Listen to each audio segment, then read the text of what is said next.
Eso. Ya mis hermanos, vamos a comenzar entonces, estamos grabando la clase ya, así que un saludo a todos los que no he podido saludar, que el Señor les bendiga. Vamos a comenzar con una oración, así que lo hacemos en el nombre del Señor.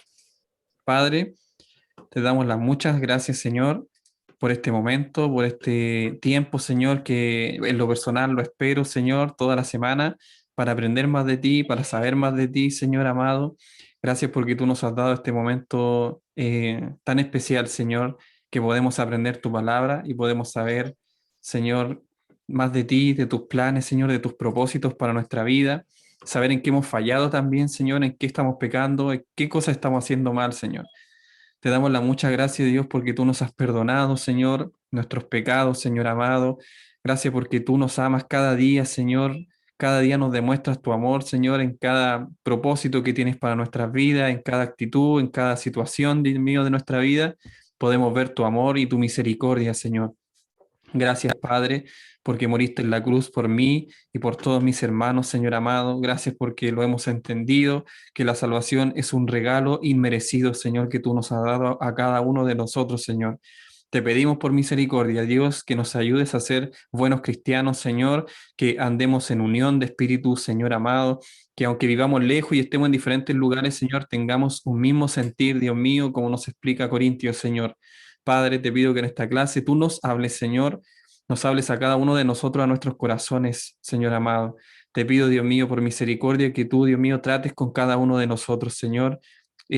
Tú toques nuestro corazón, nos hagas entender si estamos cerrados, Señor amado, para volver a ti, Dios mío, con humildad y con mansedumbre de corazón. Padre, sabemos que hemos pecado y te pedimos perdón, Señor, en esta semana, en este día, Señor, hemos pecado y lo sabemos, Señor, pero te pedimos que por misericordia nos perdones, Señor, para así poder entrar a esta clase, entrar en tu presencia, Señor, de la mejor forma posible, Señor. Te pido una gran bendición, Dios mío, por esta clase, Señor, por la clase de hoy, Dios mío, por la escuela bíblica, Señor amado, también, en el nombre del Padre, Hijo y Espíritu Santo. Amén. Que el Señor bendiga esta nueva clase y se integraron más personas, ¿cierto? Más hermanos. Bueno, hoy día vamos a hablar de varias cositas. Primero, que les quiero decir que vamos a formar un grupo, un classroom. No sé si han trabajado en classroom. Sí, sí, sí, sí, sí, sí, sí. Ya, yo creo que la mayoría, porque si usted no está estudiando, claro, obviamente no va a ser classroom, pero si su hijo está estudiando, sí, lo más probable es que usted conozca lo que es classroom. Entonces, eso es lo que vamos a implementar durante esta semana. De ahí les voy a pedir que me envíen sus correos por el WhatsApp, porque hay que agregarlo ahí, ¿ya? Así que en la otra. Entonces les voy a pedir, porque el tema del Drive es muy complicado. La verdad es que pide permiso a cada rato para entrar a alguna clase, entonces a mí no me sirve eso. Así que lo vamos a hacer de esa forma, vamos a utilizar Classroom. Igual de los hermanos que no tengan correo, que no lo usen recurrentemente, le voy a mandar el texto por WhatsApp, pero para ellos solamente, ya para que el grupo no lo llenemos de contenido y pese mucho después. Así que eso es lo que vamos a hacer. Pablo, ¿Sí? ¿el Classroom lo vas a ocupar solo para enviar el material?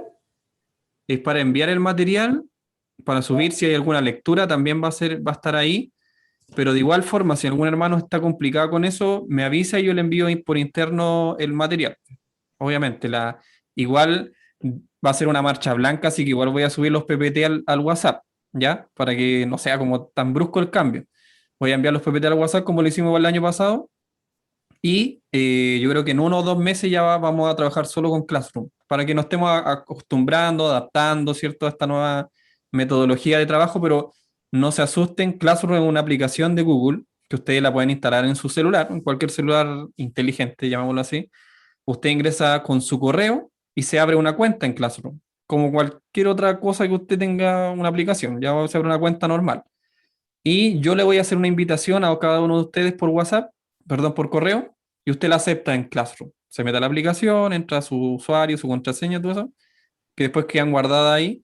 Entonces ahí ustedes van a poder ver el contenido del material por clase. Si hay alguna tarea, la voy a publicar por ahí. Ustedes pinchan y les va a desplegar un PDF. Si yo quiero desplegar un video, pinchan el link del video en Classroom y se expande YouTube de inmediato. Entonces, como es una plataforma de Google, está conectada con Drive, con YouTube, ¿ya? Así que es como bien, es como que contiene todo. En realidad sirve, de hecho, todos los profesores, creo, la mayoría usan Classroom, por lo que están usando Pablo, clases Pablo, online. Pablo, una pregunta. Creo que eso está abierto. ¿A quién? Mauri está hablando. Mauri. Una pregunta, Pablo. ¿Sí? Que me parece que Classroom solamente trabaja con cuentas Gmail y con el Chrome, Sí, para que sepan. sí. Ese es el único pero, por eso no lo implementamos el año pasado, porque solo usa cuentas de Gmail. Exacto. Ese es mi aporte. Oye, Gracias. mami, oye. Gracias, Mapri. Entonces, lo que vamos a hacer, hay ciertas personas, porque yo cuando pedí los correos el año pasado, hay contadas personas, como 2 o 3, que no tienen correo Gmail. Entonces, la idea es que a esas personas yo les envío el material por interno, por WhatsApp. Pero eso mis hermanos, lo vamos a tratar de implementar para que sepan. Así que eso, vamos a empezar con la clase de hoy entonces. Dame un segundo.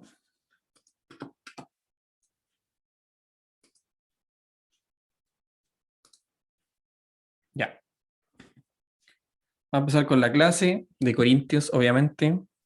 Damos la bienvenida a todos los hermanos que se integraron a esta clase, ¿cierto? Y los que estuvieron la semana pasada también.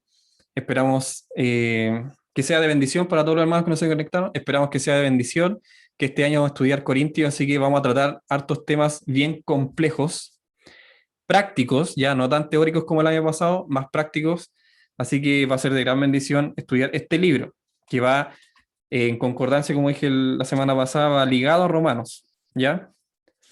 El contenido de la clase lo pueden ubicar ahí, pero eso ya lo vamos a actualizar con el tema de Classroom, como lo dije. Entonces, llegando a la clase, llegando al momento en sí, siendo las 12, estamos tratando de hacer clases de 1 hora, así que por eso quizás vamos como un poco más acelerados.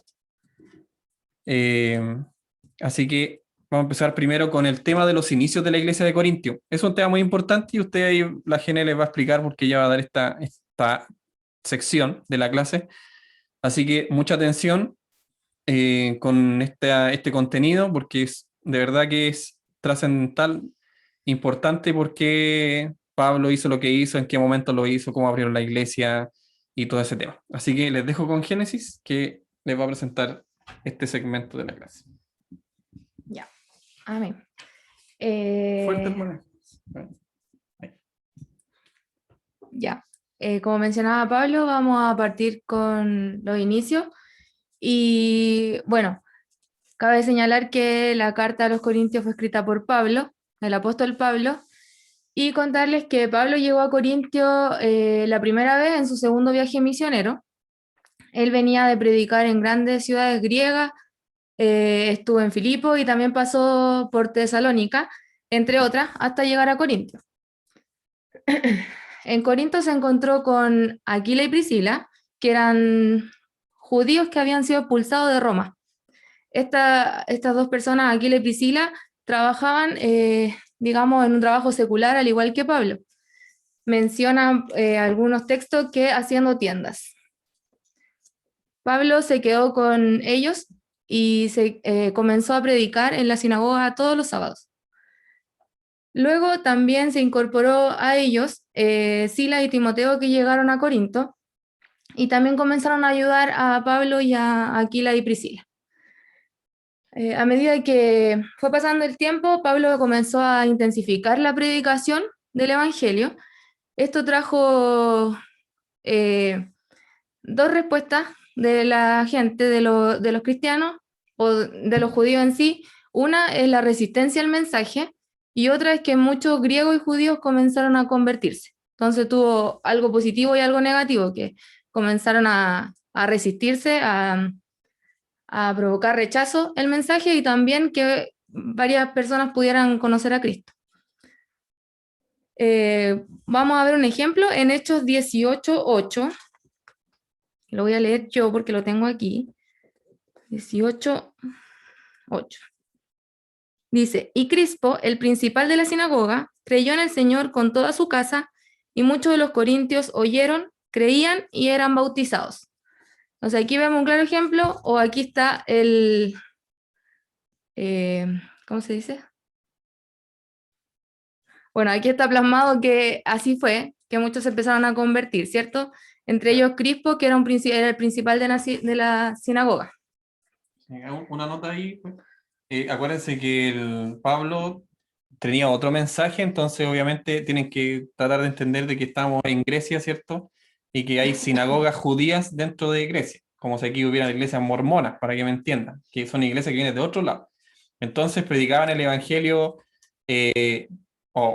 perdón, predicaban a Cristo y resulta que los judíos no querían saber nada de Cristo. Entonces ahí por eso se producen esas dos peleas o discusiones. Unos aceptaban a Cristo y la predicación de Pablo y otros no. Eso. Ya. Siguiendo, Pablo predicó durante 1 año y medio aproximadamente, antes de que, o sea, cumpliéndose este periodo, la oposición judía lo llevó a él ante el tribunal romano.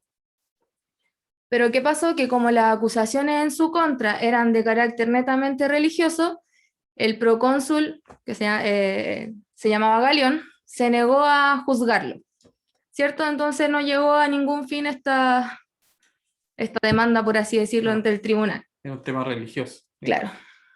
Después de esta acusación por parte de la oposición judía, predicó un tiempo más Pablo ahí, pero luego junto a Priscila y Aquila se fueron hacia Éfeso. Estando en Éfeso, Pablo dejó a Priscila y Aquila y él emprendió camino hacia Palestina.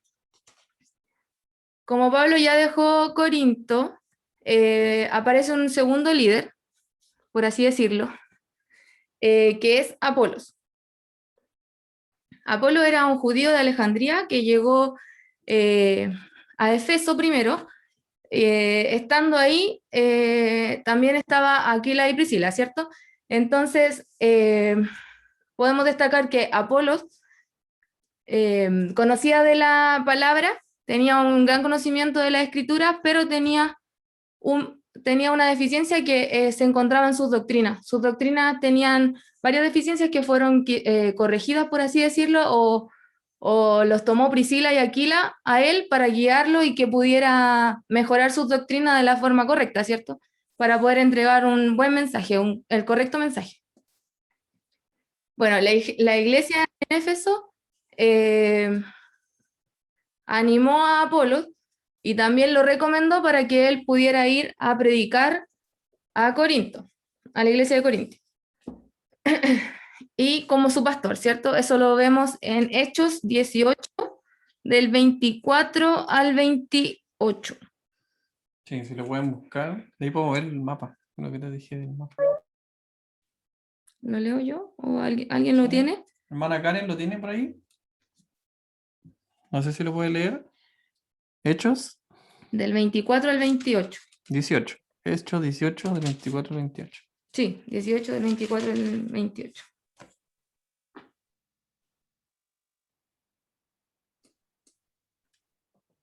¿Del 24 al 28?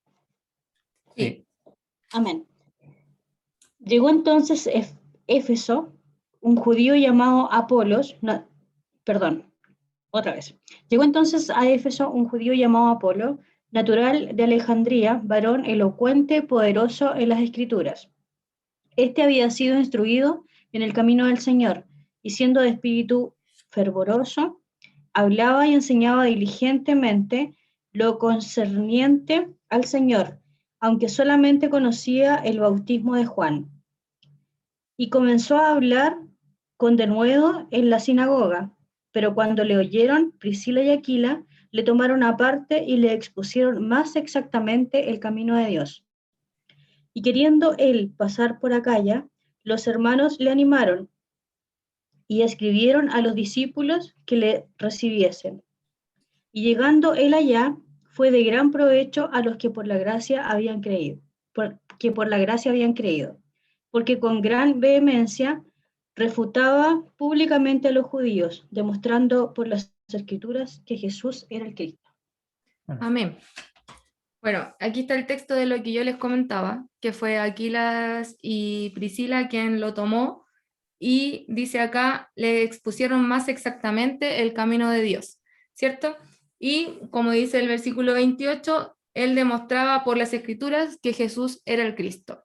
Entonces él llegó a predicar a Corinto, ¿cierto? Claro. Si podemos ver, este es el inicio de la iglesia de Corintio. Entonces, ustedes que tienen Biblias de estudio, o la verdad es que casi todas las Biblias tienen un mapa, les pediría que fueran a su Biblia física, ya, y vayan a la sección de mapas. Por lo general está el último. Sí, está el último siempre, casi siempre. Y se vayan a el mapa del segundo viaje misionero de Pablo.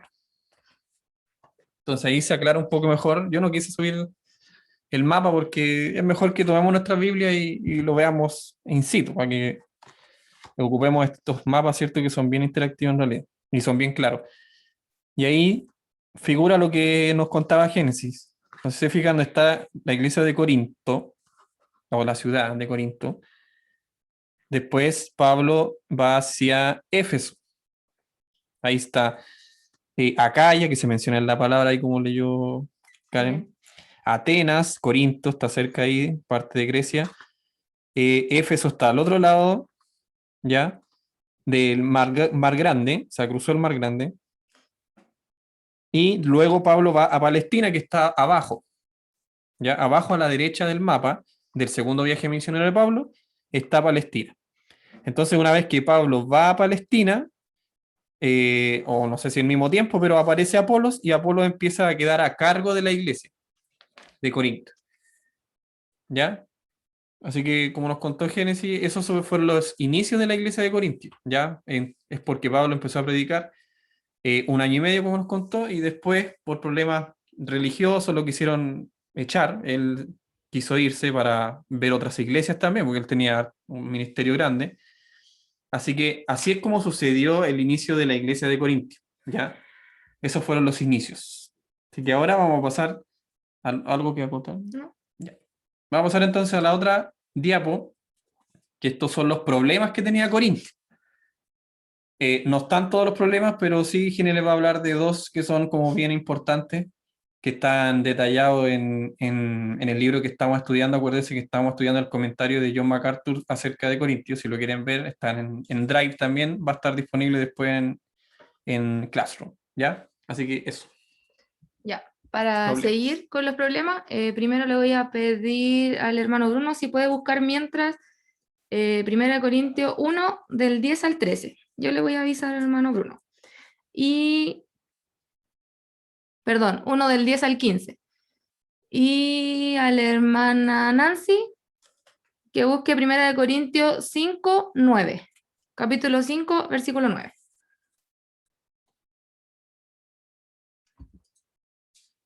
Ya. Ya, hermano Bruno, ¿puede compartirnos esos versículos, por favor? Del 10 al 15. Perfecto. Dice, en el nombre de Jesús, dice, os ruego pues, hermanos, por el nombre de nuestro Señor Jesucristo, que habléis toda una misma cosa, y que no haya entre vosotros divisiones, sino estéis perfectamente unidos en una misma mente y en un mismo parecer, porque he sido informado acerca de vosotros, hermanos míos, por los de Chloe, que hay entre vosotros contiendas. Quiero decir que cada uno de vosotros dice, yo soy de Pablo, y yo soy de Apolos, y yo de Cefas, y yo de Cristo. ¿Acaso está dividido Cristo? ¿Fue crucificado Pablo por vosotros? ¿O fuiste bautizado en el nombre de Pablo? Doy gracias a Dios de que a ninguno de vosotros he bautizado, sino a Crispo y a Gallo, para que ninguno diga que fuiste bautizado en mi nombre. Y, ahí termina, para que ninguno diga que fue bautizado en mi nombre. Amén. Ya, tal como le dijo el hermano Bruno, acá vemos el primer problema, que es la división espiritual, porque unos decían que eran de Apolos, otros que eran de Pablo, otros que eran de Cefas, que es el apóstol Pedro, y otros que eran se seguían y se identificaban solamente con Cristo, ¿cierto? Entonces esta es la primera división y según lo que lee el hermano Bruno, a partir del versículo 13, Pablo comienza a reprenderlo, ¿cierto? De que incluso dice, doy gracias de que a ninguno he bautizado, porque si no dirían, en el nombre de Pablo los bauticé, ¿cierto? Así que aquí vemos el primer problema que presentaba la iglesia de Corintios. El segundo problema es el más serio de todos. Este es el último que vamos a ver hoy, porque a lo largo de las clases vamos a seguir viendo los problemas que tenía Corintios. Pero este, que es el más serio de todos, corresponde a que, siendo ellos convertidos, aún seguían amando al mundo y las cosas del mundo. Entonces, ellos no podían separarse de la vida, de la manera mundana de vivir. O sea, ellos se guiaban hacían lo mismo que la sociedad que los rodeaba, ¿cierto? Entonces, ellos no entendían o simplemente no querían entender lo que dice ahí en el versículo de 1 de Juan 2:15, que dice, no améis al mundo ni las cosas que están en el mundo. Entonces ellos o no entendían o no querían entender simplemente, ¿cierto? Entonces, vemos en 1 de Corintios 5:9 que Pablo los llamaba, o sea, los advertía a no relacionarse con personas inmorales. Hermana Nancy, si nos puede ayudar con el versículo.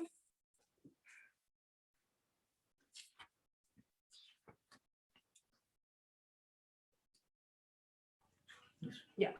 Primera de Corintios 5:9. Os he escrito por carta que no os juntéis con los fornicarios. ¿Puede leer hasta el 13, por favor? Hijo. ¿Cómo? ¿Puede leer hasta el 13, por favor? Claro.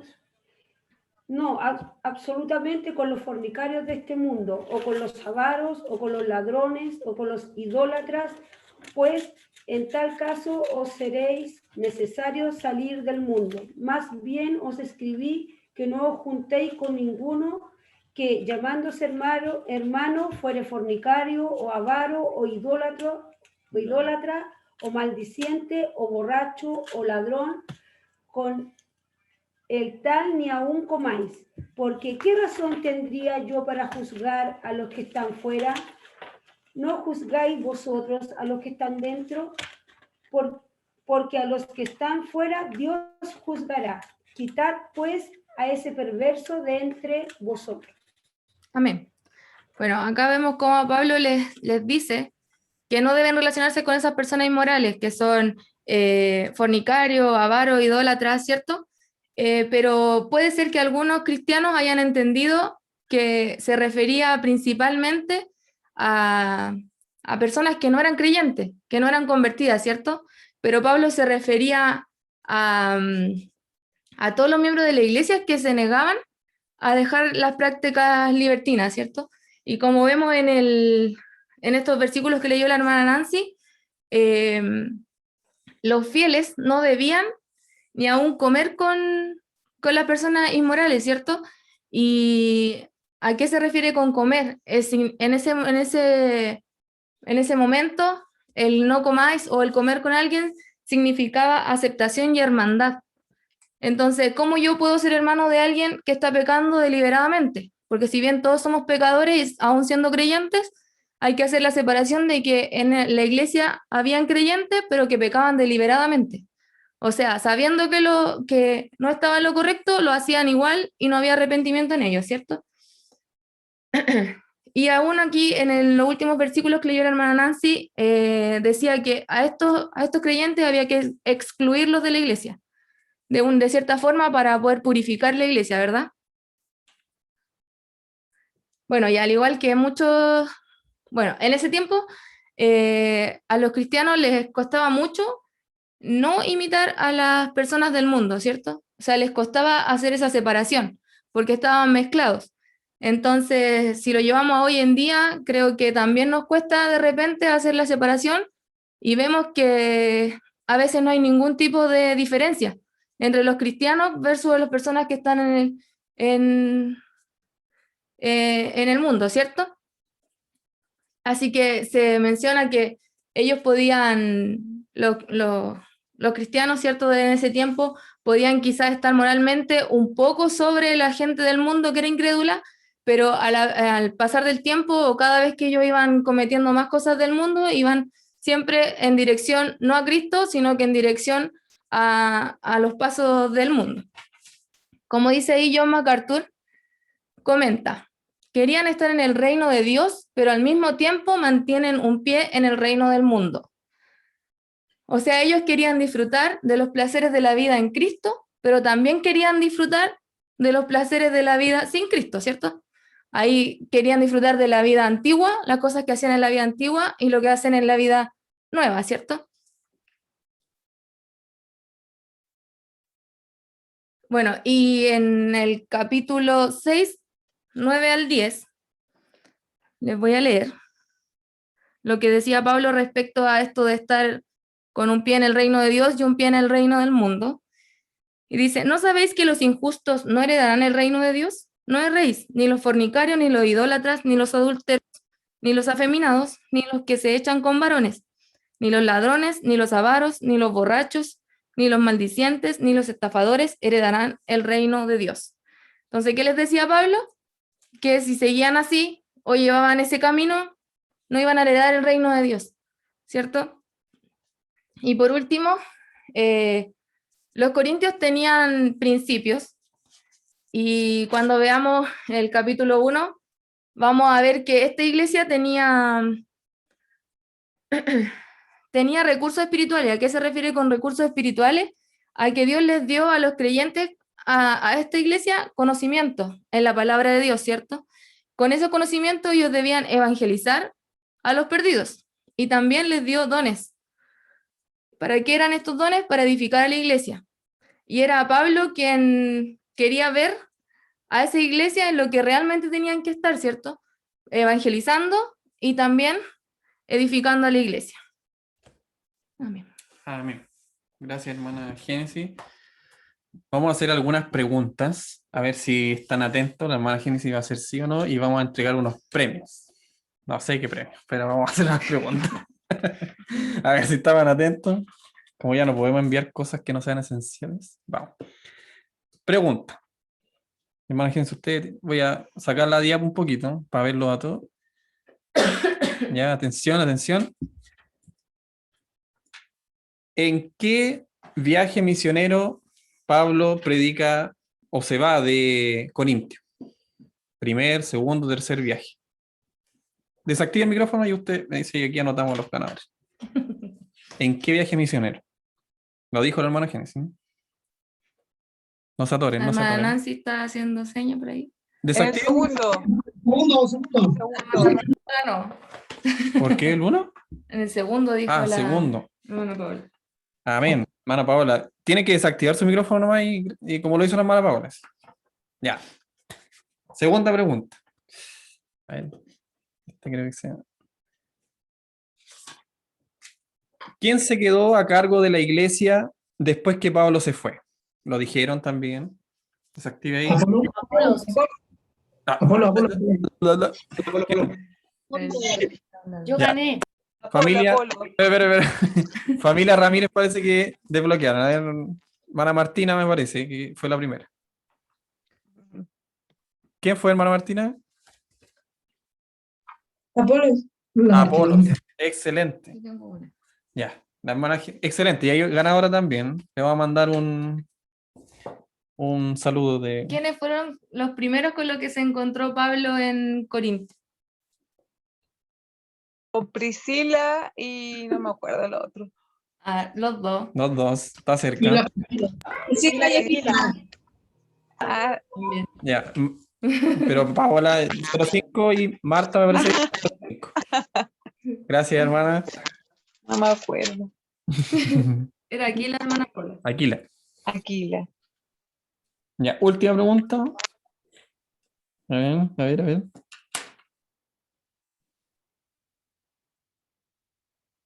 ¿Cuál era el problema más grande que tenía la iglesia de Corintio? La división. Divisiones espirituales. Más- Amar al mundo. Amar las cosas del mundo. Esa. La hermana Roxana se lleva el punto, sí. Amar las ¿Dónde cosas está, dónde está hermana Roxana? allá abajo, hermano, ¿cómo la ve? Yo Ahí no- la veo, ahí la veo. Hace una mano, ¿no? ¿Lo tenéis? No. Ya, no, eso no, ya. Muy bien, hermano, ya tenemos a los ganadores, que fue Marta, Paola, Martina, y Roxana. Ya, así que les vamos a hacer llegar No sé cómo. no sé cómo, un premio. De hecho, el cantar del año pasado nos iban a mandar un premio, ¿te Sí. acuerdas? Mi hermano Jonathan, yo me acuerdo No, que no fue un usted cantar, fue un retiro. fue un retiro. Y mi hermano John dijo que mandar un chocolate y no lo mandó. Bueno, ¿qué le vamos a hacer? Lo tenemos aquí, hermano Pablo. Perdón, hermano Jonathan. Bueno, entonces, hermanos, sigamos con la clase de hoy. Aprendimos harto sobre la fundación de la iglesia y sobre dos problemas. La iglesia tenía harto en realidad. Pero está de más decir de que esos dos problemas incluso están presentes en el día de hoy. ¿Ya? Yo creo que está más que claro, ni nadie me puede discutir de que nosotros a veces, no todos, pero sí altos cristianos como nosotros, nos cuesta dejar las cosas del mundo o llegamos a Cristo y después no queremos soltar las cosas del mundo y queremos seguir haciendo las cosas del viejo hombre o de la vieja mujer, como dicen, se dice tradicionalmente. Así que es un tema recurrente, actual, no es que no pase ahora, de hecho está muy vigente, de que hay muchas iglesias y muchos hermanos que no dejan el mundo. Entonces estamos llamados a dejar, ¿cierto?, las cosas del mundo, no pecar, ¿cierto?, abiertamente, o sea, si usted sabe que un actuar, ¿cierto?, está mal y usted lo sigue haciendo, eso es pecar abiertamente. Y estamos llamados como cristianos a juzgar a nuestros hermanos, de hecho, a juzgar, a criticar de buena forma. En los sinópticos estudiamos bien qué es lo que significaba juzgar, y era criticar de buena forma, dar un buen consejo, a eso se refiere, y no dejar pasar las cosas, sino que hablar con el hermano. Así que eso, mis hermanos, en cuanto al origen de la iglesia, eso, mis hermanos, en cuanto a los problemas que tenía Corintio, y vamos a pasar ahora con la parte 2. Voy a ver si se puede mostrar. Sí. Con la parte 2 de esta clase. ¿Ya? ¿Qué es el capítulo 1? Porque hoy día vamos a ver todo lo que dice el capítulo 1 o vamos a hacer una repasada y en la próxima clase vamos a entrar de lleno en los detalles, ¿cierto? De casi versículo por versículo, ojalá podamos alcanzar durante este año. Pero por ahora vamos a ver todo lo que nos dice o nos recalca el capítulo 1 de Corintios, ¿ya? Primera de Corintios, y vemos cómo, y aquí creo harta participación de los hermanos también. A ver si mi hermana Paulette, si nos puede buscar usted, Paulette, Primera de Corintios 1, 3. Primera Corintios, capítulo 1, versículo 3. Nuestro hermano Freddy nos va a leer Primera Corintios 1, versículo 10. Versículo 10. Nuestro hermano Tito, si por favor nos puede ayudar también. Primera Corintios 1, versículo 20. Nuestra hermana Anaís, si puede buscar por favor Primera Corintios 1, versículo 23. Y nos faltan dos. Hermana Isidora, si usted puede buscar Primera de Corintios 1, versículo 26. Y Damari, por favor, también nos puede ayudar. Primera de Corintios 1, versículo 28. ¿Ya? No me acuerdo quién es quién, así que ustedes me van a ayudar. Me voy a tratar de acordar de todos, pero veamos primero en todo el capítulo 1 de Corintios. Vamos a ver cómo Pablo primero nos da un saludo, ¿ya? Así que 1 Corintios 1:3, no sé quién era. Bueno, Freddy parece. Yo era. Ya. Dice, gracia y paz a vosotros de Dios nuestro Padre y del Señor Jesucristo. Amén. Gracias, hermana Poli. Primero, ¿cierto? El primer capítulo de Corintios nos da el saludo, como siempre Pablo comienza saludando, como siempre Pablo también en las cartas comienza a decir quién es él, ¿cierto? Que es un apóstol escogido por Dios, ¿cierto? Para ser apóstol, y también a quién va dirigida la carta. No como ahora que siempre decimos que en nuestra carta ahora, ya no se escribe carta, pero cuando se escribían las cartas, al final decía para quién iba enviada, perdón, al final decía quién la enviaba, el emisor. ¿Ya? En este caso, las cartas de Pablo dice de inmediato quién es el emisor, que es él y es apóstol de Jesucristo. Después, más adelante, Pablo nos llama a la unidad, o Pablo llama a la iglesia de Corintios a la unidad.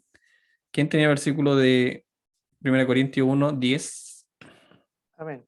Bueno, Freddy. Dice, os ruego pues, hermanos, por el nombre de nuestro Señor Jesucristo, que habléis todos una misma cosa, y que no haya entre vosotros divisiones, sino que estéis perfectamente unidos en una misma mente y en un mismo parecer.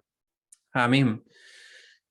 Vamos a ver todas las divisiones que hay, que ahí estaba anticipando un poco Génesis con esas divisiones que habían, pero Pablo aún así los llama a la unidad, ¿ya?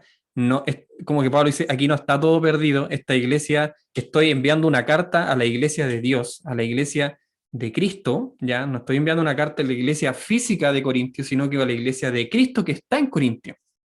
Hicimos esa distinción el año pasado, ¿se acuerdan? Que cuando hablamos de la iglesia y de que Cristo va a venir por su iglesia, no estamos hablando de una denominación o una iglesia específica física, sino que se refiere a todos sus hijos que están distribuidos a través del mundo, ¿cierto? Y esa es su iglesia. Así que aquí Pablo está haciendo eso. Llama a la unidad a pesar de los conflictos. Después confronta estos conflictos, Pablo, en 1 Corintios 1, versículo 13. No sé quién lo tenía.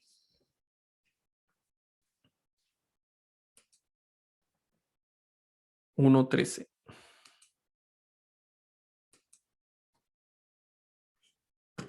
¿Nadie parece? No. Karen lo puede. Ah, es que ya leí. Ya no importa. Ah, aquí quién lo tiene Karen. 1:13. Gracias, Karen. Sí, 1:13. ¿Acaso está dividido Cristo? ¿Fue crucificado Pablo por vosotros? ¿O fuisteis bautizados en el nombre de Pablo? Amén. Entonces, y ahora Pablo, después que le dice que.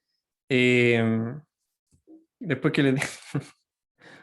Sí, no sé por qué pasó eso.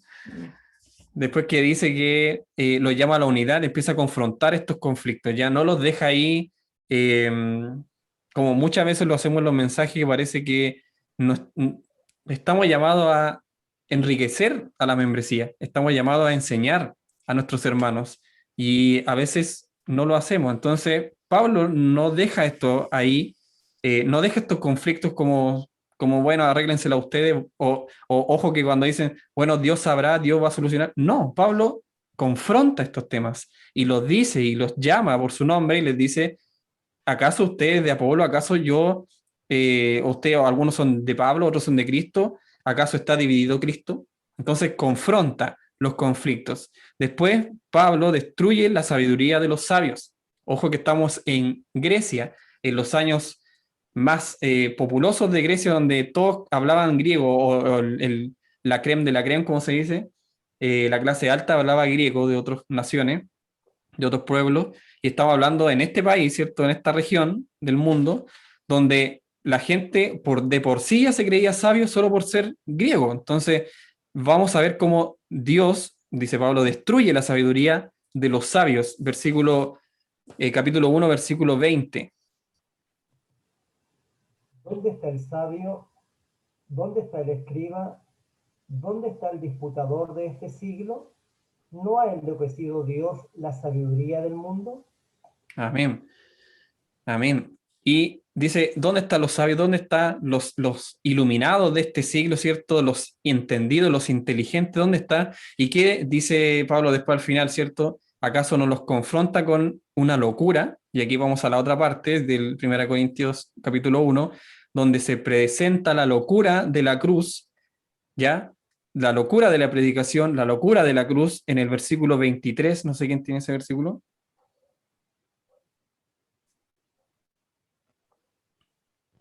Yo. Amén. Pero nosotros predicamos a Cristo crucificado, para los judíos ciertamente tropezadero, y para los gentiles locura. Amén. Gracias, hermano Anaí. Entonces, esta gran sabiduría de los sabios, de los entendidos, de los ingenieros, hablemos en tiempos actuales, de los ingenieros, de los arquitectos, ¿cierto? De personas políticamente que estaban a otro estatus, a otro nivel, religiosamente, como lo dice ahí el versículo que,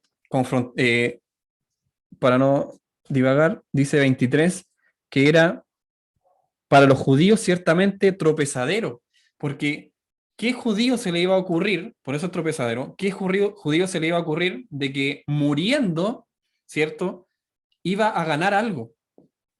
¿De qué manera iba a venir un libertador para mi pueblo que estaba oprimido y resulta que lo iba a salvar muriendo?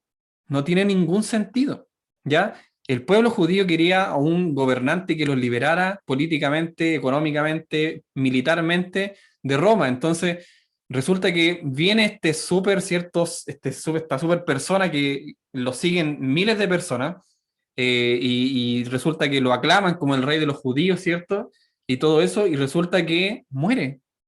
Entonces, a los judíos de la sinagoga que quizás creyeron en él o vieron milagros, se confundieron porque viene a ser tropezadero, porque como esta persona que hacía grandes milagros y proezas murió como cualquiera de nosotros. Entonces, viene a ser tropezadero en ese sentido, un líder humilde, un líder de bajo perfil, pero era nada más ni nada menos que el Hijo de Dios. Entonces, tropezadero para los judíos, y dice que para los gentiles, locura. Locura. O sea, un Cristo crucificado, en realidad, para quien lo piense, incluso nosotros que somos gentiles ahora, es locura. O sea, el mundo no lo entiende, no comprende de qué estamos hablando. Y para eso yo creo que no hay que dar mayor énfasis en algo que usted sabe, si yo también lo sé, de que a quien usted le hable del Evangelio y de que Cristo fue crucificado y murió en una cruz, la gente dice esto es una tontera, o sea, esto no tiene ningún sentido. Entonces, para los gentiles que no son hijos de Dios, viene a ser una completa locura, ¿ya? Entonces, ¿qué es lo que hace Dios? Y me centro en estos dos últimos ítems, que Dios toma a lo sabio del mundo, ¿cierto? Lo necio, y lo humilla de una forma increíble, porque resulta que lo que ellos desecharon, ahora viene a ser cabeza del ángulo, como dicen los libros sinópticos. Lo que ustedes desecharon viene a ser la cabeza del ángulo. El culmine, ¿cierto?, de toda esta teología judía, ustedes lo desecharon, ustedes lo desperdiciaron, porque era Cristo. Nunca lo vieron, era Cristo. Y todo el Antiguo Testamento habla de Cristo. Todo el Antiguo Testamento habla de Cristo. Lucas lo dice, Jesús le dice, ustedes son unos necios porque no saben que todos los profetas, ¿cierto? Y el Pentateuco y todo hablaba de mí. Todo hablaba de mí. El pueblo de Israel era una prefiguración, ¿cierto? Y ahí mi hermano Frey sé que me puede ayudar harto. Era un tipo y un antetipo. Entonces, lo estudiamos el año pasado, no, antepasado me acuerdo, en una café literario, donde estudiamos los tipos y antitipos. Entonces vimos cómo algunas cosas que pasaron en el Antiguo Testamento prefiguraban a Cristo. Manfredo, ¿usted me puede dar un ejemplo de ello? Yo tengo otro, pero un ejemplo de un tipo y un antitipo. Los que están estudiando también en el IBN me pueden corroborar. Eugenio, ¿te acordás de algún tipo y antitipo? Cordero. Está pensando. Manfredo, ¿algún tipo, antitipo? Cordero. Cordero. Ya sabemos que es el antitipo, Cristo. El tipo es un cordero. Cordero, el cordero de la Pascua. Está en el Antiguo Testamento y habla de la prefiguración del sacrificio de Cristo ahora en la cruz. Otro tipo. Completo. ¿Perdón? El tabernáculo. Tabernáculo. El tabernáculo con toda la simbología que implica. Que lo están estudiando ustedes también con los hermanos mayores, ¿cierto?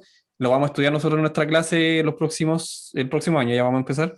Entonces vamos a ver muchos tipos de Cristo, por ejemplo, el maná del cielo, la nube que iba delante de ellos.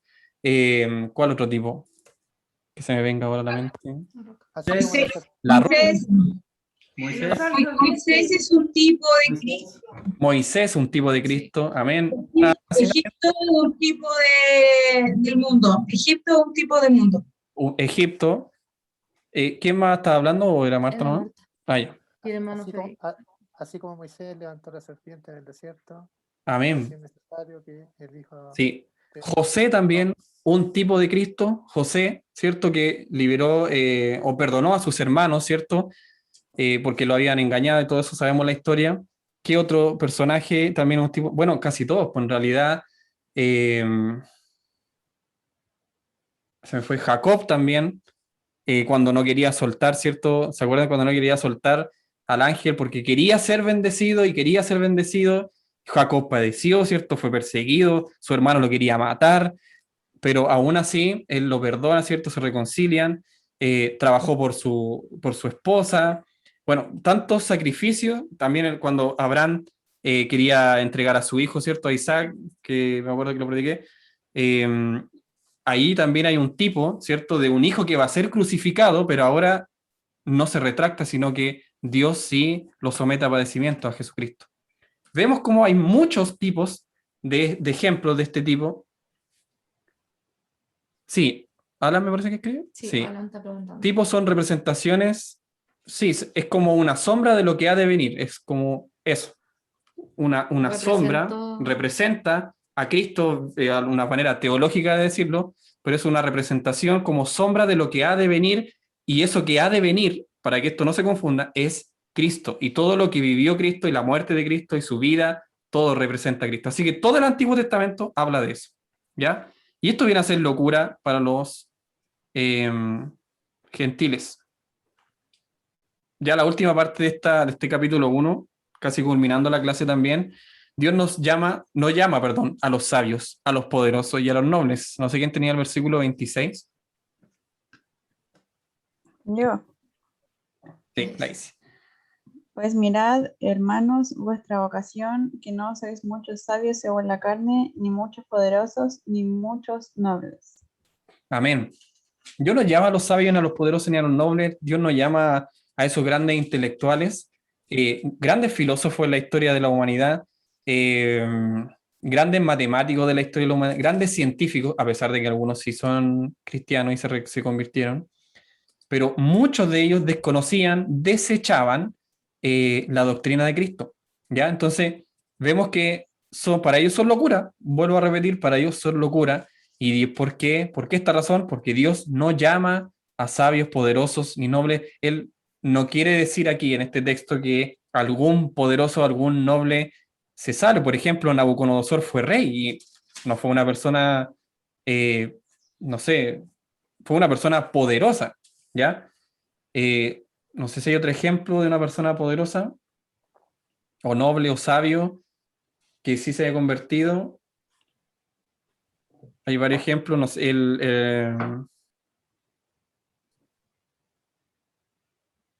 Labán, si no me acuerdo, es un líder militar,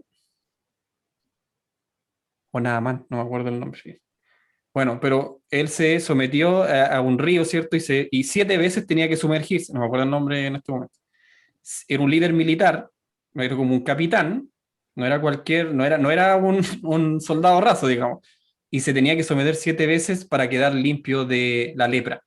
Entonces vemos que aquí el texto nos está diciendo que Dios no vaya a llamar a sabios, ni a poderosos, ni a nobles, pero lo central, lo medular, porque estas personas se creen, ¿cierto?, casi dioses, ellos mismos, y en cambio Dios lo que mira es el corazón y dice que de lejos mira al altivo, pero de cerca mira al humilde, a eso se refiere, ¿ya? Una persona puede tener mucho dinero, pero sin embargo se somete a la voluntad de Dios, y no porque tenga dinero no se va a salvar, no estamos diciendo eso, ¿ya? Sino que Él ve conforme al corazón que nosotros tenemos, el arrepentimiento que nosotros tenemos.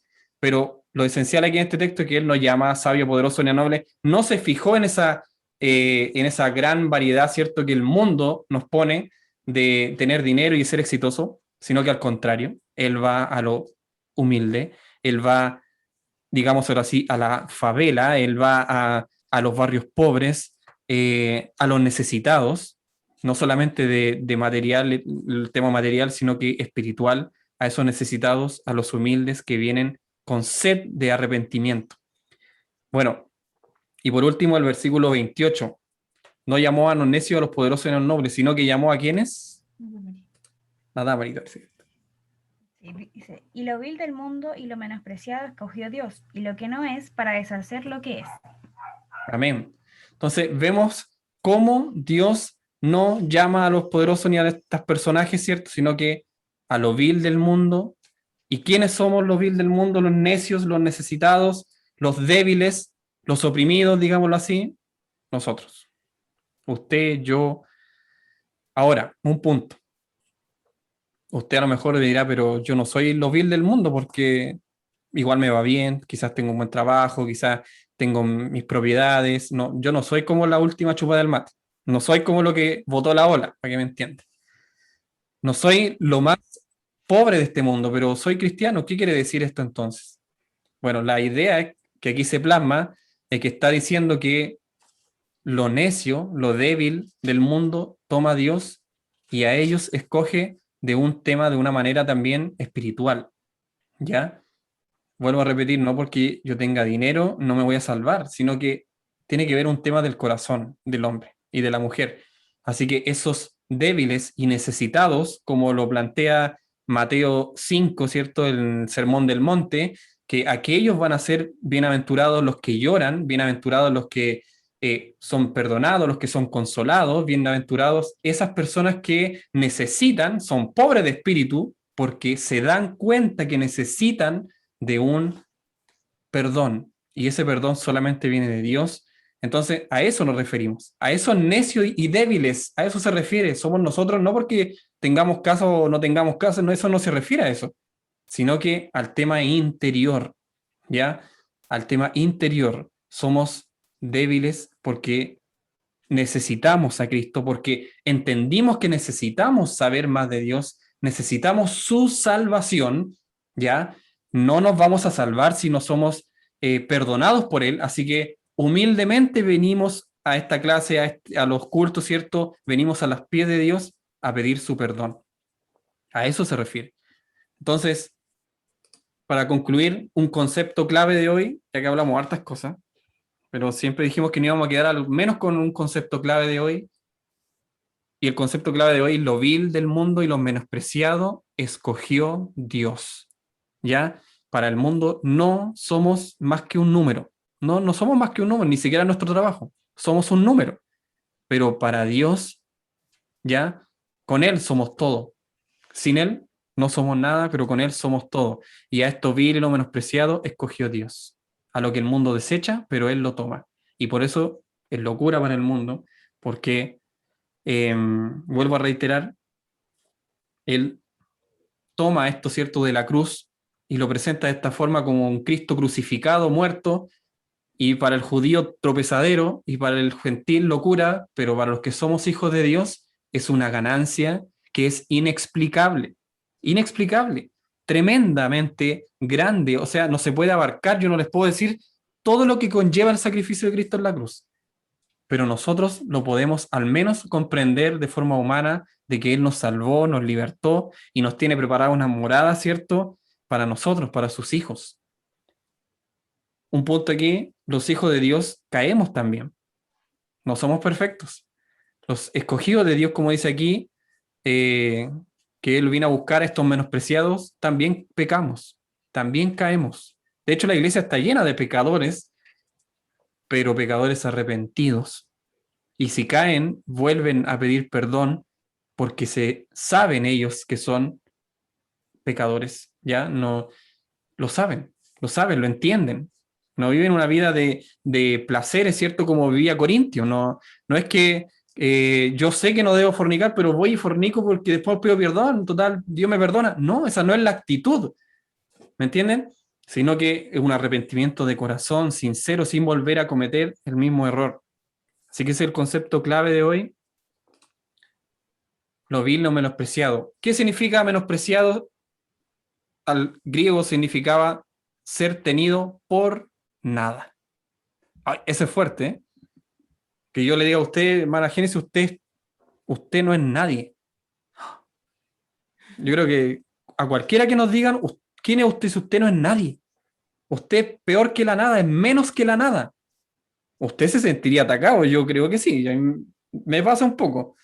A pesar de que no soy nadie, pero me pasa que igual me sentiría. Bueno, eso significa menospreciado. Significa ser tenido por nada. Y siempre escucho esta frase, y nada no significa un poquito de algo. Me parece que decía un pastor Sproul. Sino que nada significa nada. Eso significa menospreciado, ser tenido por nada, o eso lo entendían los griegos, por eso le afectaba tanto a los griegos. Lo menospreciado, lo que es nada, a esto vino a buscar el Señor Jesucristo. Los griegos creían en el ser, y aquí por eso lo puse, los creían en el ser, es decir, la existencia, es decir, si tú existes, ya eres algo, no puedes no ser nada. Y aquí dice que vino a buscar esa nada, a eso vino a buscar Jesucristo. ¿Se dan cuenta como los parámetros que tenemos nosotros de ver las cosas? A eso vino Cristo, a los que son tenidos por nada. ¿Cómo mide la grandeza del mundo? Con la inteligencia, con la riqueza, con el prestigio. 3 conceptos. El prestigio es muy importante en la gente adinerada. Es muy importante.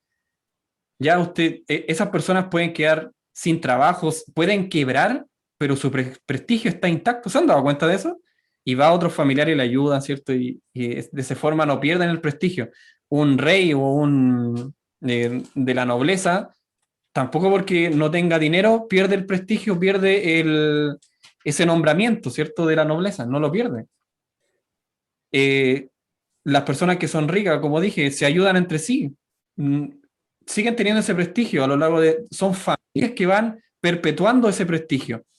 Entonces, a eso el mundo le llama alguien de grandeza, ¿cierto? Alguien de renombre.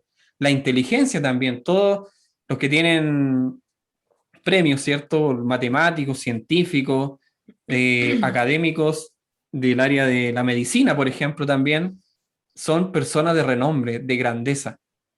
Un médico, ¿cierto? Que inventa una técnica para un cirujano, por ejemplo, que he visto varias series de cirujanos últimamente, y escucho que inventa una técnica para sanar, no sé, operar al corazón, por ejemplo. Esa persona llega a un hospital y wow, o sea, ovación. Y empieza a dar conferencias, ¿cierto? Y una persona que es conocida, grande. Bueno, eso mide el mundo, esa grandeza exterior, material, palpable. Pero ¿cómo mide la grandeza nuestro Señor Jesucristo? Nuestro Dios. ¿Cómo mide la grandeza de un ser humano? Grandeza entre comillas. Y ahí un ejemplo básico que Mateo 11:11, si me imaginen si lo tiene. Sí. De cierto os digo, entre los que nacen de mujer no se ha levantado otro mayor que Juan el Bautista, pero el más pequeño en el reino de los cielos, mayor es que él. Amén. Ninguno se ha levantado, ninguno, más grande que Juan el Bautista, dice en Mateo. Ninguno. O sea, Elías, Eliseo, todos no sabemos la historia de Elías y Eliseo. Isaías, Jeremías, Moisés, Abraham. Wow, líderes que son de renombre, de peso, pero dice la palabra en Mateo que no hay ninguno más grande que Juan el Bautista. ¿Y quién era Juan el Bautista? Lo vimos en los sinópticos.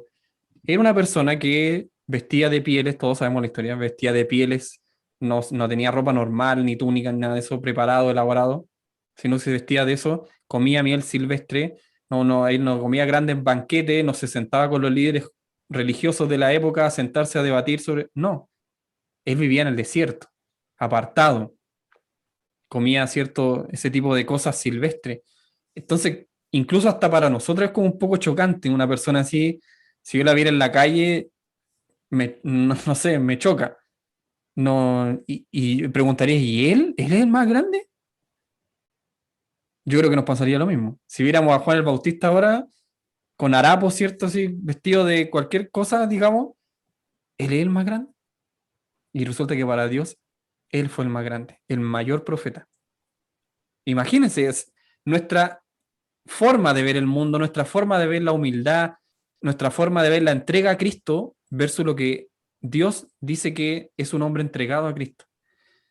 ¿Para qué vamos a hablar de todos los profetas, cierto? De todas las penurias que tuvieron que pasar, pasaron hambruna. No crean que el cristiano siempre le va bien y siempre, y si no tiene éxito, entonces no es un buen cristiano. Al revés. O sea, pasaban mucha penuria, hambre. Isaías, Elías también, con Eliseo, ¿cierto? Siempre no vivieron una época dorada ni nada de eso. La gente los despreciaba. querían matarse, no tenían que comer, se juntan con una viuda y Dios provee a la viuda, ¿cierto? ¿De qué si no habían grandes banquetes? Sino que les proveyó aceite, hermanos, para que no se acabara la comida. Los apóstoles fueron casi todos martirizados. Pedro murió de cabeza, ¿cierto? Crucificado de cabeza, mis hermanos. A Juan el Bautista le cortaron en la cabeza. Entonces, nuestra visión de cómo es un hijo de Dios y cómo Dios bendice, resulta que a veces estamos muy equivocados. Vemos todo tan materialista, tan palpable, y si no es como yo pienso que es la bendición de Dios, entonces no estoy con la bendición de Dios. Y resulta que la palabra es cosa de ir y usted se da cuenta que es que la cosa no calza. No calza como nosotros tenemos la percepción. Por eso tenemos que estudiar la palabra de Dios, para que nos demos cuenta in situ la realidad que vivían los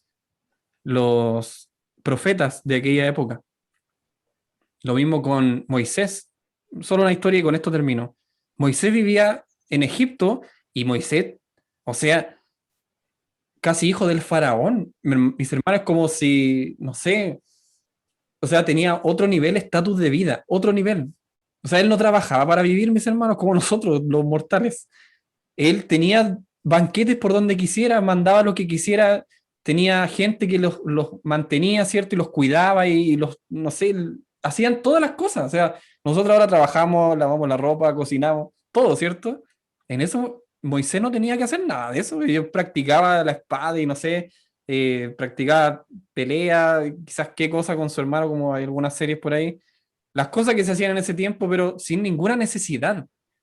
Pero sin embargo, fue llamado por Dios, golpea, ¿cierto?, a un egipcio que golpea a un israelita en ese tiempo, al pueblo judío, y resulta que lo exilian porque lo querían matar. Y se va al desierto. Y en el desierto no hay nada, nada de nada, nada de nada. No hay comida, no hay agua, no sé dónde se quedaba. O sea, realmente es misericordia de Dios por qué no se murió todo ese tiempo, 40 años que estuvo él solo vagando en el desierto. Entonces, mis hermanos, y él es una persona ahora que, no sé, podemos decir, un gran hombre de Dios, un gran hombre de Dios, y libertó a su pueblo, y lo consiguió por la poderosa mano de Dios, y Dios obró en él, tomó su vara, ¿cierto? Y abría los mares, tomó su vara y la convertía en serpiente. No sé cuántos milagros, increíble, hermanos que han estudiado el Pentateuco y ven la historia de Moisés, realmente es increíble, o sea, no hay parangón, es increíble. Y resulta que no tenía nada, no sé, veamos por favor cómo Dios toma este ejemplo de una persona dedicada a él, y vemos que Juan el Bautista, Moisés y todos estos profetas, y bueno, puedo dar miles de ejemplos, son personas que ni siquiera nos imaginamos en la pobreza que vivían, en las necesidades que tenían, y sin embargo, oraban a Dios, clamaban a Él, quizás ni siquiera tenían que comer al otro día. Yo creo que esa es la sensación. No sabían, nosotros nos discutimos qué podemos comer. Y ellos ni siquiera yo creo que tenían para comer al otro día. Sin embargo, la provisión de Dios era todo para ellos, todo. Todo, mis hermanos, increíble. De verdad que es increíble, es otra esfera. Así que tratamos de entender un poco de esto, ¿cierto? Pablo no es otro ejemplo extraviado, también es muy cercano a lo que estoy diciendo.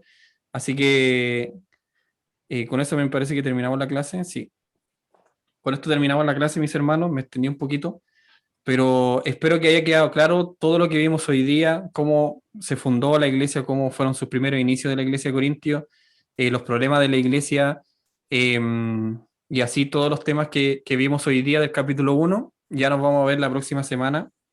No sé si alguien quiere comentar algo de lo que acabo de decir, lo que expuso mi hermana Génesis también, la clase de hoy día, algún comentario, algún ejemplo de que se me haya ido que es bueno para lo que acabo de decir.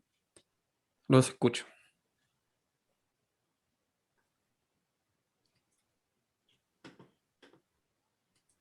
Pablo. ¿Sí? Sí, es un comentario, no de lo que acabas de decir, pero de algo que mencionaste atrás, Es que muchas veces cuando le pasa algo a una persona, a veces uno escucha que alguien dice, hoy le pasó esto porque se alejó de Dios o porque debe estar en pecado, no sé. Y, y bueno, hay muchos ejemplos en la Biblia de gente que, como mencionabas tú, a Pedro, que tuvo una muerte horrible, o Juan el Bautista, que eran personas que tenían una gran consideración delante de Dios. Entonces creo que eso es como algo que no debería estar en nosotros, en nuestra boca, cuando a veces eh, vemos que le pasa algo a alguien. Simplemente nosotros no sabemos cómo actúa Dios. Entonces, incluso se dice como que está en pecado, pero puede ser todo lo contrario. Quizás esa persona puede ser como muy considerada delante del ojo de Dios, como lo era esos personajes en el pasado. Y bueno, nosotros también sabemos que Dios es inmutable. Es el mismo Dios de ahora, el de antes. Eso. Amén. Gracias, Manuel, por tu comentario.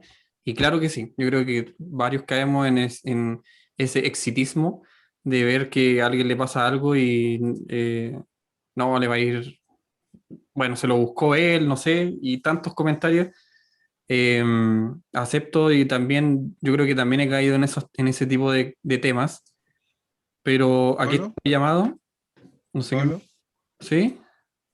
Bruno. Bueno, como para Bruno, sí. Para complementar lo que decía Emanuel, claro, eso es muy común en muchos lugares del país y del mundo que critican a la persona que pasa por alguna cosa mala y llegan a, decir, a ese punto de decir quizás que se alejó de Dios o cosas así, pero simplemente para complementar, en el Nuevo Testamento también aparece el versículo cuando ve Jesús al ciego y sus discípulos preguntan que quién había pecado, si era él o sus padres. Y ahí él mismo le dice que no pecó ni él, ni pecaron sus padres, sino que había sucedido para que la obra de Dios se fuera reflejada en sus vidas. Entonces, es bueno aprender estos temas que son muy cotidianos para simplemente cuando llegue el momento de pasar algo, afrontarlo, y si hay algún hermano que llega a pasar momentos difíciles, ya sea él o algún familiar de él, simplemente abordarlo de la mejor manera y como a la luz de la palabra. Así que simplemente para complementar lo que decía Emanuel. Amén. Gracias, Bruno, también. No sé si alguien más quiere dar un comentario.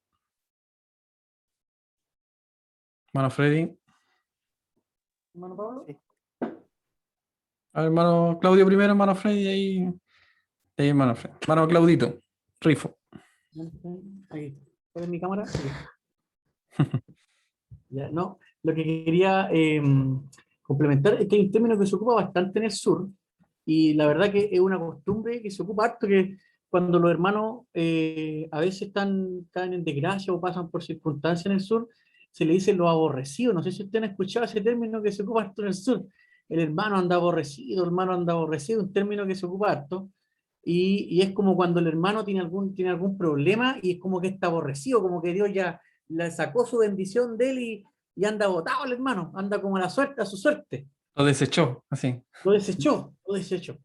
Y la verdad que es un término bastante usado, incluso en la iglesia de hoy día, pero en el sur se ocupa harto ese término.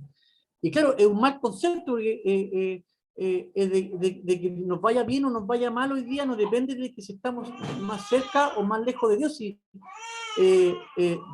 depende de muchas cosas. ¿Por qué? Porque las bendiciones de Dios no se miden en el tema económico ni en temas materiales, sino que tiene que ver con la vida espiritual que Dios nos da.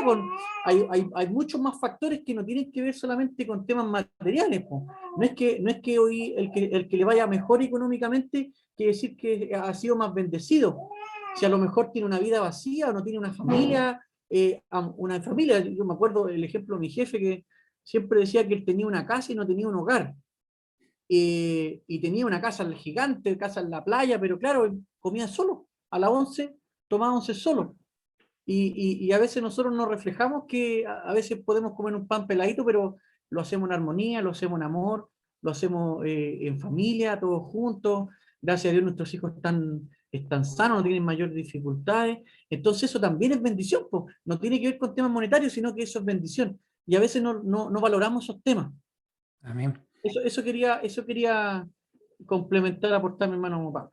Gracias, hermano Claudito.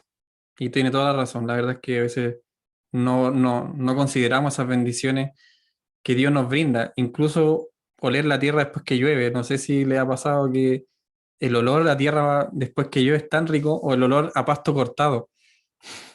No sé si les pasa que cortan el pasto y ese olor es tan... Mi hermano, es una bendición. No crean que es una bendición. Eso es bendición de Dios. Para usted, para mí, incluso para los no cristianos. Que sientan una lluvia en el sur, ¿cierto? Es maravilloso. Esa es bendición de Dios, hermano Freddy. Usted iba a dar último comentario.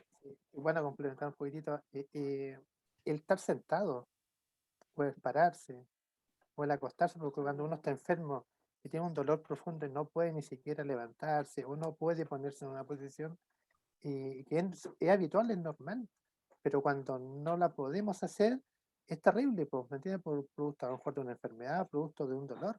Cuando uno tiene una enfermedad y no puede hacer lo que habitualmente hacía, ahí uno recién puede decir, Señor, gracias por el poder ver, por el poder oler. O sea, si uno empieza a enumerar, es innumerable las cosas que uno debiera agradecerle a Dios. Amén. Lo que pasa es que cuando a uno nos falta, recién podemos valorarlo. ¿Ya? Eso por un punto. Lo otro es mencionar un poquitito lo que ustedes tocaron respecto a Corintio. Corintio está formado, ya lo hizo un resumen, lo dice en la Biblia esta que está en ¿cuánto se llaman los teléfonos? Que era ¿cuánto se llama? Una ciudad que tenía dos salidas al mar Adriático y al mar Egeo, y que vivían ahí ya más o menos 600.000 personas. Y fíjense, de las 600.000 personas, habían 400 esclavos, 400.000 esclavos. De 600.000, 400.000 ya eran personas esclavas. Y las otras 200.000 eran personas que habían sido soldados de Roma, habían sido marineros.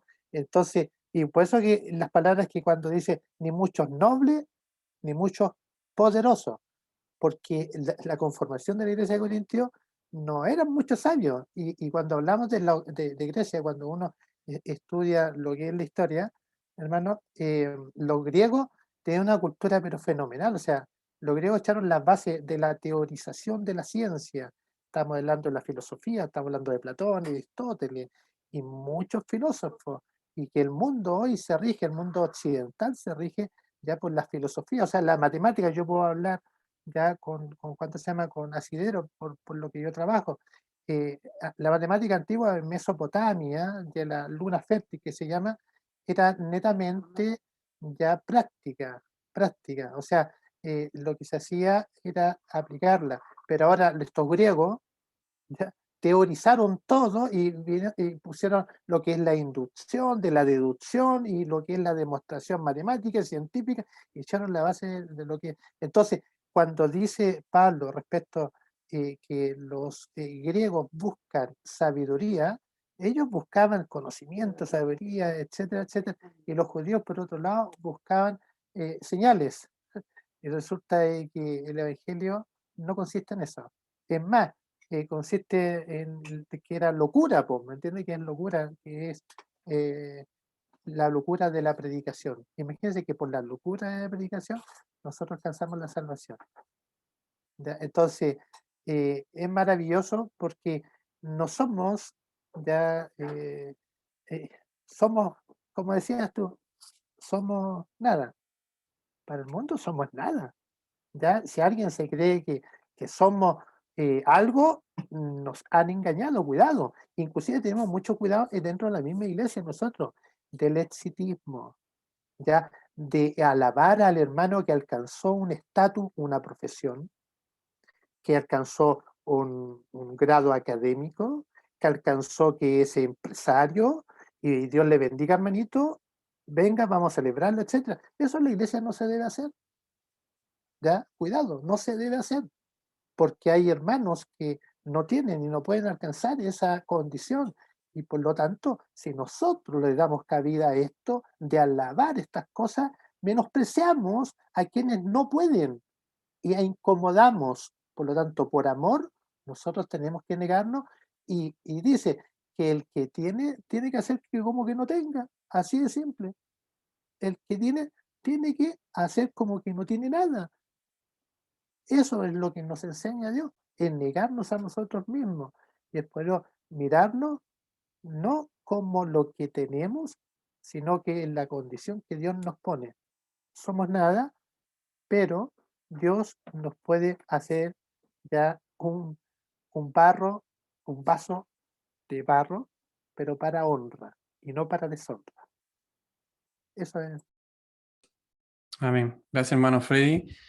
Bueno, aquí, justo yo creo que el hermano Freddy dio en el clavo sin ponernos de acuerdo. Vamos a dar una tarea, porque hay un tema que es un poco recurrente, o yo creo que más de alguno ha pensado, en el tema de, bueno, ¿estudio o no estudio? ¿Me esfuerzo por un trabajo o me quedo ahí como estoy, no? O alcanzo otro grado académico, como decía el hermano Freddy, o me quedo con lo que tengo, total, con eso estoy bien. ¿Cómo debo actuar como cristiano? ¿Cómo debo ver esas cosas? Porque sabiendo que Dios es soberano, entonces Él puede hacer todo por mí. Yo en realidad, Él me va a buscar un trabajo, Él me va a poner en el mejor sitio, ¿cierto? Está ese tipo de personas, ¿cierto? Y está el otro tipo de persona que dice, bueno, yo puedo. Yo solo, sí, Dios, yo sé que es soberano y todo eso, pero yo igual lo puedo hacer, yo lo voy a hacer. Voy a estudiar, voy a sacrificarme, voy a hacer esto porque Dios es soberano, pero Él ve otras cosas, que se preocupe de otras cosas. Porque yo puedo solo. Vamos a ver entonces como la media y vamos a darnos cuenta que la palabra de Dios no se inclina ni por una ni la otra. Ya por eso, bueno, el tema el tópico que tocó nuestro hermano Freddy, porque eso no significa que nosotros no podamos ser humildes. Si queremos alcanzar un grado académico mejor, si podemos hacerlo, no debemos como quedarnos en el sentido de, bueno, Dios soberano, así que Él sabrá para qué me voy a esforzar más si con esto estoy bien y Dios sabe que estoy bien. No me malentiendan, estoy viendo como logros que quiero alcanzar de buena forma, ¿cierto? Humildemente. A eso voy, no es que me voy a ir de la iglesia. Pero tantas cosas que nos hacemos esas preguntas. Si Dios es soberano, bueno, ¿qué tengo que hacer yo? ¿O no tengo que hacer nada? Todas estas preguntas lo vamos a dar en una tarea que está al tiro hermana Marta que tiene la mano levantada. Y lo vamos a dar en una tarea, ya que lo vamos a enviar por WhatsApp para la próxima clase. Es un estudio de esto, de cómo yo debo actuar en mi vida diaria. ¿Debo esforzarme por hacer algo o debo quedarme ahí quieto? Y hay varios temas en cuanto a ese concepto. Entonces vamos a estudiar un poco de eso en esta tarea. Creo que va a ser de bendición, ¿ya? Usted cuando la lea se va a dar cuenta de lo que estoy hablando. Así que se la recomiendo, se la voy a dejar en el WhatsApp para que realicemos una prueba. Yo creo que el sábado se entrega antes de las 9, como siempre lo hemos hecho, ya sobre estos tópicos. Hermana Marta, te quería dar sin la palabra. Sí, hola chiquillo, no, algo chiquitito. Yo difiero un poquitito de lo que dice mi hermano Freddy con respecto a veces a resaltar a los chicos cuando han tenido como logros académicos en la iglesia. Yo creo que nuestra iglesia, que es de origen muy humilde, todos los que hemos nacido en la iglesia, que llevamos tanto tiempo ahí, sabemos que antes costaba mucho que un hermano tuviera un estudio universitario. Eran contados con una mano, y a poco fue, gracias a Dios, esto se ha ido masificando más, y muchos hermanos han tenido sus títulos universitarios. Y yo creo que sí, no sé si es necesario, pero no lo encuentro que sea algo malo, que sí se destaque, porque hay chicos que con tanto esfuerzo han logrado estudiar, han logrado pagar sus universidades. Yo creo que mirándolo por el lado del espíritu con que uno lo toma, ¿ya? Yo creo que hay una buena intención de por medio. Yo creo que es necesario para que los hermanos, que a lo mejor les está costando un poco más, puedan decir, ¿sabes qué? Sí se puede lograr. No es imposible para nosotros que somos humildes llegar a la universidad y poder tener un título universitario. Se puede hacer, mi hermano lo pudo hacer, yo también lo puedo hacer. Entonces yo creo que depende de la forma en que tú lo mires. Y por eso creo que a veces sí es necesario, porque, como te digo, resaltar el esfuerzo que un hermano a lo mejor le costó años, muchos años sacar un título, y por qué no decirle hoy, hermano, te felicito, la iglesia te felicita porque lo lograste con la ayuda de Dios. Y yo creo que depende de eso, con el espíritu con que tú lo hagas. Eso solamente. Amén. Sí, aceptamos todas las opiniones, porque son opiniones. Obviamente hay que ir a la palabra, y como vuelvo a repetir, nos vamos a dar cuenta que la Biblia nos enfoca, no tira ni para uno ni para otro lado. O sea, no es todo, como dije, providencia de Dios, y no es que yo me quede en la casa sin hacer nada, ni tampoco el otro extremo, que significa que yo tengo que hacer todo y Dios soberano, pero bueno, que haga otras cosas porque yo puedo solo. A eso voy, ¿ya? Así que súper bueno que se dé este debate, porque el texto que justo les voy a mandar ahora, lo leí, es buen contenido para este tema, muy relevante y muy provechoso también para nosotros, porque no solamente en área académica, no solamente en cosas materiales, sino que cómo yo me proyecto, cómo yo me planifico en mi vida. Yo creo que para allá apunta este tema. Me debo planificar. Si Santiago me dice que primero tengo que dar gracias porque voy a tener vida, entonces ¿para qué me voy a planificar? Mejor.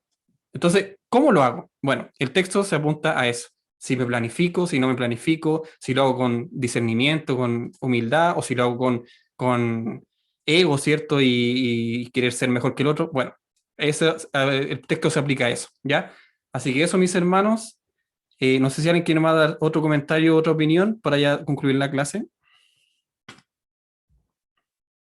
3, 2, 1. Ya. Que el Señor nos bendiga. Esta ha sido la clase de hoy. La próxima semana tenemos clase también. Y luego de esa semana nos vamos a saltar un sábado, ¿ya? Para que sepan, voy a mandar un calendario que les voy a hacer llegar por WhatsApp para ver las clases y qué día vamos a tener clase, para que no estemos como tan a la deriva. Así que eso, vamos a crear el Classroom, vuelvo a repetir. Así que les pediría que entre hoy día, la noche o mañana, me envíen sus correos ahí al WhatsApp, como la vez pasada, todos los correos de los que estamos aquí, para agregarlos a Classroom, ya, para que empecemos a utilizar esa aplicación. Ustedes después deben descargar la aplicación, ya después vamos a hacer como un tutorial. Así que eso, mis hermanos, vamos a orar para ya despedir. Una clase muy provechosa, creo, para todos. Para mí lo ha sido. Que el Señor bendiga esta clase como lo hizo, ¿cierto? Y le pediría a mi hermana Helen si pudiera elevar una oración a Dios para concluir esta clase. Amén. Hacemos en el nombre del Señor. Padre, te damos gracias por la vida y por la salud. Gracias porque podemos reunirnos, Señor. Gracias porque permites que en nuestra iglesia se puedan realizar estas clases.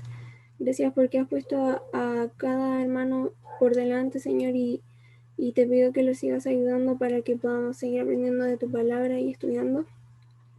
Te pido una bendición para cada uno de nosotros, Señor, que prepare nuestra mente y nuestro corazón para poder entender lo que vamos a estudiar para el otro sábado. Te pido que tú, Señor, seas preparando todo y nos ayudes y nos bendigas en el nombre de Jesús. Amén. Amén. El Señor nos bendiga. Demos gloria a Dios para terminar.